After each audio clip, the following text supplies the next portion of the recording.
Hi, this is Health Talks with Don and Tracy, and we're here today doing part 2 on proteins, and we're going to be talking about how it can affect you if you've considered being a vegan or a vegetarian to get this segment started. And I'll turn that right over to you. Yeah, Don, I wanted to piggyback on something you said in our last show about if you don't eat meat, which I don't, to find that balance of how much protein, makes you feel good or helps you to function optimally. And if somebody's going to choose to be vegan, either vegetarian or vegan, some people feel very strongly about not eating anything with the face, and that's perfectly fine. Yep. People have their choices for doing that.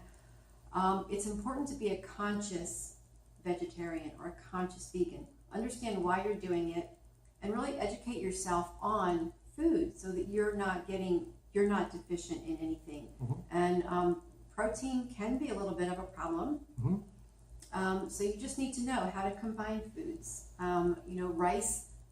Rice protein and pea protein are very common in the vegan world. Neither are complete proteins, but together they make a complete protein. So just knowing things like that can really help. So that's what I mean by being a conscious vegan. And we also have to remember, as we stated in the last segment, that if you're a woman, you're supposed to get about 45 grams of proteins, and a man is 55. So you're going to have to really look at what you're eating in order to get to that level. Right. And that's for sure. It's very, very, very important. And because protein is just as important to your body as any of the other things, your carbs and your fats. It's all important. It all works to make us a healthy camper. Right. Make us happy. Yeah. In the vegetarian world, it's not as hard as people think. That's a pretty common question that I get was, how do you get your protein? It's usually the first thing people want to know. There's a lot of complete proteins in the plant world. Avocados, quinoa, your flax seeds, chias. Very, very easy to get plenty of protein. What about tofu? Has that got protein in it? It does. However, you want to be careful of soy, but soy is best eaten in a fermented state. Okay. So you want fermented organic soy. Aha. Yeah. So little things. There's a perfect example of, again, you got to educate yourself a little bit. Right. Well, I know we had talked a little bit about people that are sedentary in the first segment. I think we should talk a little bit about people that are active. We'll say that people that go to the gym and want to build muscle and things like that. What do you think? Yeah, I see often people walking around with their protein shakes, protein drinks. Drives me crazy. That makes two of us. When I started researching protein drinks back when they started becoming very, very popular in the 80s and the early 90s is when it sort of hit that you have to drink these big protein, you see on big jars of protein and all of this. And I started reading the labels on that, and it's scary because they're doing this protein because protein builds muscle, but they're also forgetting how much sugar is in those protein mixes. One of the things that I've told people for years is that you can take hard-boiled eggs with you to the gym, and you can eat 2 to 3 hard-boiled eggs and get more and better protein than you can get in one of those big drinks without the sugar and the negatives that go into it. Because hard-boiled eggs are an amazing source of protein. They are, and good fat and vitamin D. So, that's a simple point for those of you that work out and you think you need to do that protein mix or protein drink or whatever.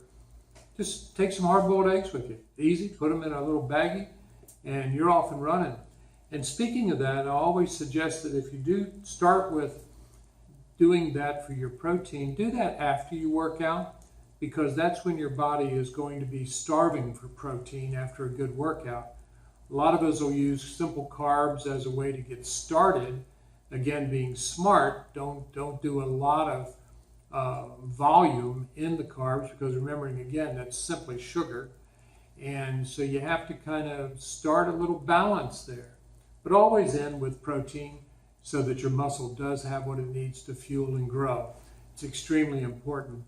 Trying to think what else we've got that's important to talk about here. Well, getting back to the protein drinks, they can be loaded also with a lot of artificial sweeteners.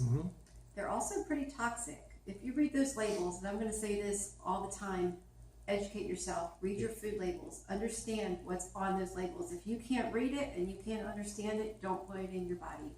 And I think what a lot of people forget too, a lot of that stuff that's toxic doesn't get eliminated out of your body. You store it actually is stored in your body.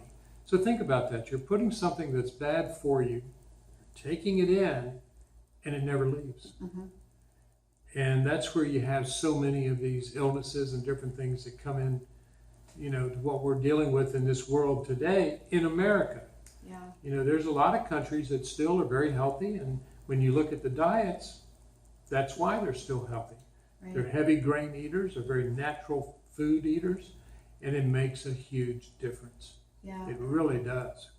Just about everybody I see, or everybody in this country really, is overloaded with toxins, and that's what we're going to talk about in one of our next shows. That'd be good. Chemicals and toxins and toxic overload. It's something that I really work with all my clients on, is detoxing from heavy metals.